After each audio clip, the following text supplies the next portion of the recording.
क्या आपको पता है कि अपने उत्तर प्रदेश के प्रयागराज में बनकर तैयार हो चुकी भारत के नक्शे की आकार की पार्क, जहां आप लोगों को 12 ज्योतिर्लिंग मंदिरों के दर्शन एक ही जगह पर कर सकेंगे।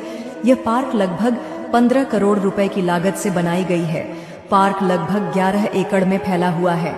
पार्क महाकुंभ में आने वाले श्रद्धालुओं और पर्यटकों के लिए विशेष आकर्षण का केंद्र होगा।